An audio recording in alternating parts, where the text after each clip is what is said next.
This is the disclaimer for Wildlife Control Consultant and Pest Geek Podcast with Living the Wildlife Podcast. Always follow national, state, provincial, and local laws when using pesticides and or other control methods to manage pests.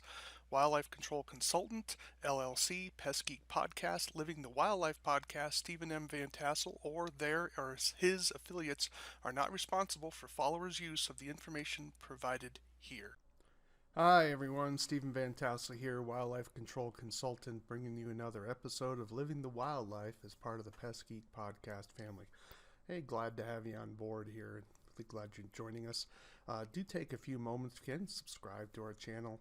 Definitely reach out to us on Facebook with our podcast area, our little private group there. We've got lots of people there that'll share ideas and talk and discuss things, all things Pest Geek, as well as how to run your business better, answering technical questions, and sometimes just showing off your latest triumph or maybe bemoaning your greatest defeat. So we're glad to have you on. We'd love to have you join us and be part of the process there in the discussion that we have in our industry. So take a few moments if you would. Drop me a line at wildlifecontrolconsultant@gmail.com, wildlifecontrolconsultant@gmail.com. Would love to hear from you. Comments, suggestions for future shows, even criticisms. Yes, we'll take those as well. If you're interested in being on the show, perhaps being a guest, maybe you have something that you've produced or you want to talk about, something that's just on your mind, definitely reach out to me at wildlifecontrolconsultant@gmail.com. Hey, couple of things though, if you're doing that, make sure you pitch it in a way that shows how you're going to help pest control operators and wildlife control operators in the industry. Try not to just simply make it a generic blast. I just got an email recently from someone who was just sort of scatter blasting. I think he would just probably got a hold of a list of podcast owners and just sending it out. That's not really where we're at. Try to pitch it directly, show at least a little bit of knowledge of what we do here. Okay, well, now that the intros are out of the way here, so let's talk a little bit to today's subject that I wanted to speak on, which was certifications. What exactly are certifications? Well, certifications are essentially designations that show or prove or demonstrate that you have achieved, or the individual who's certified has achieved a fundamental basic level of knowledge, that they have demonstrated knowledge or a skill or both in a particular field of study or work. So certifications are often different than degrees. Degrees tend to be granted by educational institutions, and there's an accrediting process for that, where basically you have academics looking at other academics and saying, is your work sufficient? Are these requirements rigorous enough for us to say that this degree actually means something?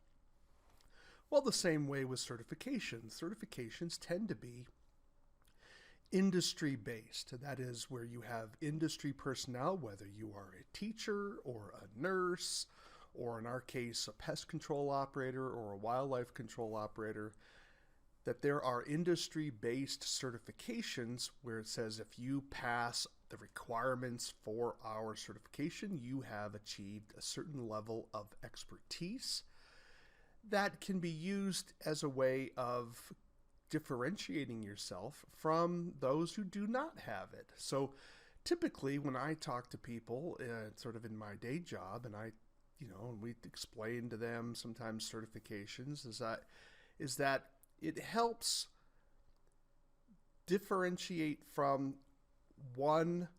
a person who doesn't have a certification and one who does. Typically speaking, I mean, not always, of course, people that are certified are more dedicated to an industry than those who aren't. Now, are there exceptions? Absolutely, right? Certifications are not a divine approval mechanism, all right? So let's be frank about that. There are lots of people who don't have certifications from the industry who are outstanding wildlife control operators and who are outstanding pest control operators, right? The problem is that a customer doesn't know how to separate a good pest control operator from a bad pest control operator. How do they distinguish those two things? It's like going to a doctor. How do you know that this Dr. A is better than Dr. B? How do you know that? Well, you can look on the wall and ask him, are you board certified? But board certification just means that they passed a test. Now, it's a pretty rigorous test, but does that really make this doctor a better doctor, or does it make this person a better student? Let me give an illustration of this. So I had some neck surgery in the past, and I talked to my doctor and I said, you know what, you're not board certified. And he said, you're right, I'm not. And I said, well, why? He says, well, because the certification for the neck also includes knowledge you have to have about brains. And he says, I don't perform surgery on brain. I don't do any brain surgery whatsoever. My only work is I work with the neck. So what happens is when he was taking the test, he said, and I only have his word for it, right? But I don't see any reason why he would lie about this, right? So I think he's being honest. Is he said that he always failed to the portion on the brain side of things because he didn't do any brain surgery, right? So his focus was on the neck. So he wasn't board certified as a spinal surgeon because it included the brain, and he didn't do brain surgery. He only did the spine. So I thought, well, that's reasonable. But here's the other thing, is that when I talked to my wife as a nurse, and she knew other nurses and was able to, obviously there's the backstory. And it turned out that this doctor had a good reputation in the area on doing neck surgery, and that he was well liked. And nurses are going to know, right? They know that when a person's coming into the operating room and if things are going wrong, they're going to know about it, right? So if good surgeons are known to be good surgeons because they have lower rates of bad events.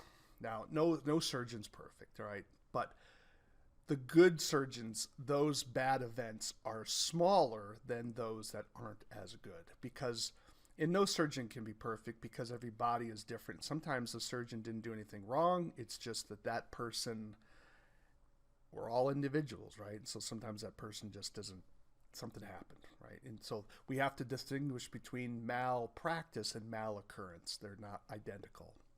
Nevertheless, and so this individual had a good reputation, wasn't certified, but had a good reputation. And also, he had admitting privileges in multiple hospitals, which is another clue. If you're a bad doctor, you can't get admitting privileges in multiple hospitals because they don't want a bad doctor around. Okay. So anyways, my surgery went fine. All right. So my point is that certification isn't the end all and be all. However, it's not meaningless. Sometimes people that don't have certifications just say, oh, it's just a piece of paper, blah, blah, blah. No, that's not fair either. But from the customer side of things, how do they distinguish between, company A and company B, or technician A and technician B? By and large, someone who has a certification has at least dedicated themselves enough to their field of study and to their work to say, I'm going to commit myself to achieve this level of status. And that does mean something, because it means at least it shows a level of attention and care and dedication. I think we would all agree that if you're passionate about your work, at the very least, you are going to be committed to trying to do well. Now, you may not succeed, But no one's going to criticize you for maybe a lack of effort, because we also know people that are very skilled and are just lazy. All right. So certifications, just to kind of recap here. So we have degrees, and those are granted by educational institutions. We're not talking about degrees here.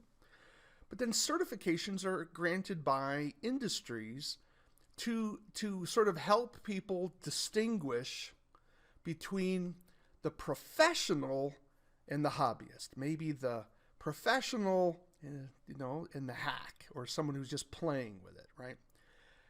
But it doesn't necessarily mean that the person who's certified is automatically better than someone who isn't. But by the same token, it doesn't mean that the person who's certified is a piece of garbage either. That's not true. I mean, certainly someone who's certified shows that they've dedicated themselves to at least undergo the rigor of getting certified. All right. So I hope we would all agree that certifications on an industry basis are valuable in that they do help raise the bar a little bit to try to give people some recognition for saying, yes, you've gone a little extra and you have demonstrated knowledge and skill in a particular area. And I think that's valuable for the industry. You show that you've achieved this. It's sort of like basic training for the military, right? If you pass basic training, you have achieved a certification in a sense, right? You are now a full-fledged member of that military unit. Certainly for organizations like the Marines, it's a very big deal to pass basic, okay? All right. So now the question is how do we determine the value or the quality of that certification? Because in the bottom line is that the certification is only as meaningful as the criteria and rules judged for that certification. For example, if you're trying to get a degree and the degree institution you're going to says, you don't even need to show up, sign your name on this line and send us $50 and we'll send you back a degree. Now, it may say, Stephen Vantassel has, XYZ degree from Garbage University. And I can say, yep, I have a degree. And everyone's going to say, yeah, Stephen, but it doesn't mean anything. It's a piece of garbage, right? You paid $50 and signed your name and you got a degree. So how do we judge the value of certifications? Who decides what the standard is? And that's an important question. All right, so let's talk about how certifications come about.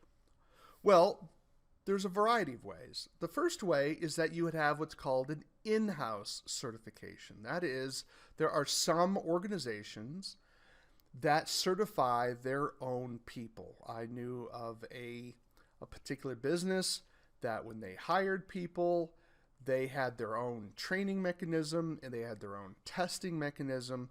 And when the worker fulfilled certain criteria, they became quote unquote certified in that particular activity. That was an internal, that was to their business and business alone. You as an outsider to that business couldn't go in there and get their certification. Now, is there a value in that? Well, there is value in that in the sense that if you're, it means for your company that that the worker has at least achieved this basic level of knowledge. And if they're a pest control operator, for example, in some states, if you are the license holder and you want to have unlicensed workers below you, you are obligated to demonstrate that you have trained them. And certainly if you certify them, they're not certified by the state, then you've shown that, yes, they've achieved a certain level of knowledge and that would fulfill the state requirement. Okay. So the problem is for a customer, how do they know what that certification is if it's meaningful? Because those standards are not public. Those standards are internal to your company. So that's the internal certification process. The second way of certifying is utilizing a industry association. For example, the Entomological Society of America, the ESA, they have a certification called the BCE, Board Certified Entomologist, and the ACE, Associate Certified Entomologist.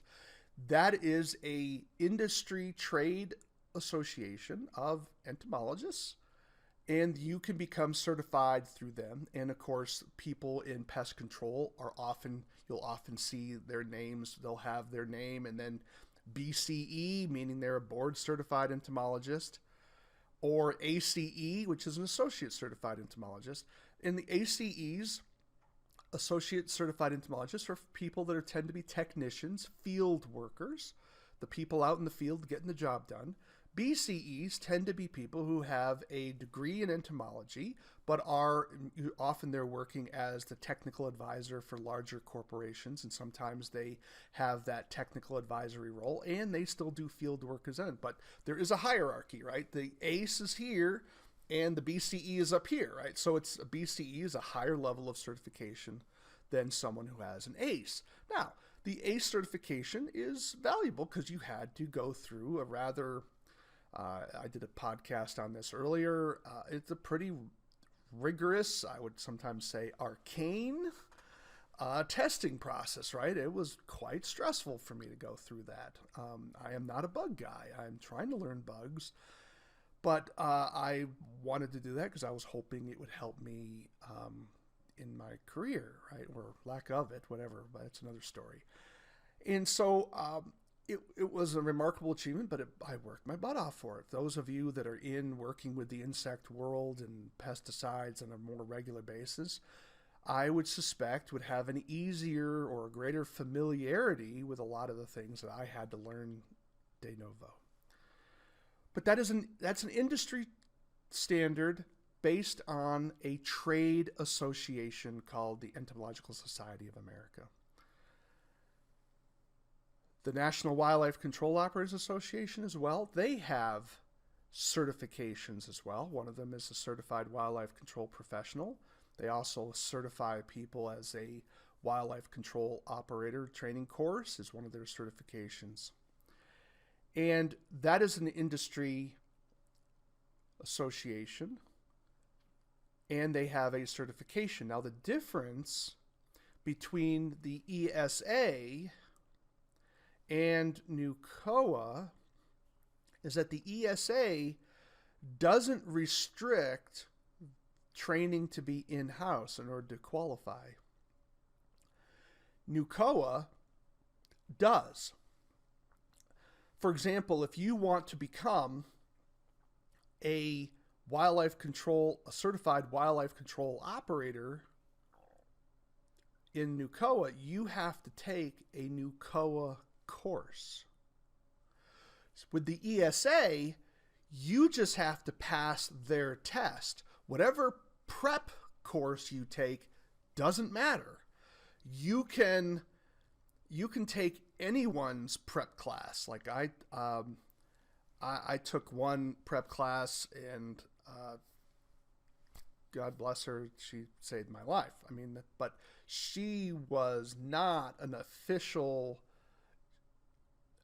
ESA course, right? So you didn't have to take an ESA course to prep for the ACE exam. In NUCOA, you have to take their training and then pass their test in order to become certified. So those are two different models.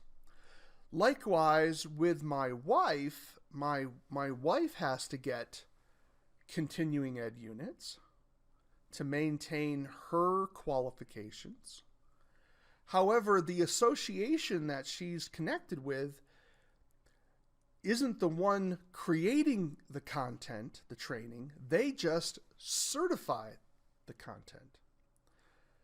So I put this out here to the audience, and that is, which model do you think is better? Is it better for an association, an industry trade association? Is it better for them to simply create the standard and then allow other people to perform the training to help people meet the standard, or should the association create the training and the standard that you have to go through? Let me repeat that again because I want to be sure that's clear. Remember, the ESA model is they create the standard. How you train to meet the standard is other people's problems. NUCOA says, we want you to be certified. We want you to reach the standard. However, you have to take our training and pass our test. The ESA says you just have to pass our test. What it took for you to get to the test is a separate question, but you have to pass our test. The training is separate from the test. Where in NUCOA, you have to have the training and the test. Which is a better model? You may say, well, Stephen, who cares? Why do we care about this? Well, the question is in terms of options. With the ESA, you have a variety of outlets to obtain the training necessary to prep you for those exams. With NUCOA, it's captured. You have to go through NUCOA to get the training and to take the test. So your options are limited. So with the ESA, you have competition between educators, which thereby gives you a wider variety of probably prices and availability. Where with NUCOA, you have to wait on their schedule to take their training so that you can also take their test. Two separate models. And my question for you as industry people, do you think that one model is better than another? Are they equal? Does it matter? Think about it as well. If your state, many states require that you have to get continuing education credits to maintain your pesticide license, right? So here in Montana, you have to get, for a commercial applicator, you have to get 12 credit hours every 3 years, I believe, every 3 years in order to maintain your certification. Where you get that training from is up to you. The state offers some training. Other companies offer training. And you have a variety of options to get that training. You don't have to go through the state of Montana, for instance. Now, you have states like Minnesota, I understand, that in order to maintain your license, it's a captured training. You must go through Minnesota training, and usually that's done like in a couple of days. Everyone has to come together, shut their businesses down, and get the training once a year. Correct me if I'm wrong. Drop me an email. But nevertheless, you get the idea. So the question is, which model would you prefer? Would you rather have a captured training model like Minnesota, or would you rather have an open training model like Montana, where Montana says if the training meets our approval, so we are the certifying agency in the Department of Ag, our department will say your training meets the standard, and therefore that's that. Someone else can take your training and meet our criteria for those 12 credit hours. Where in Minnesota, you have to go through their training in order to meet the standard. So your options are automatically limited. Now, I know what my opinion is because I'm an educator. Obviously, I can't provide training for Minnesota because Minnesota captures its training.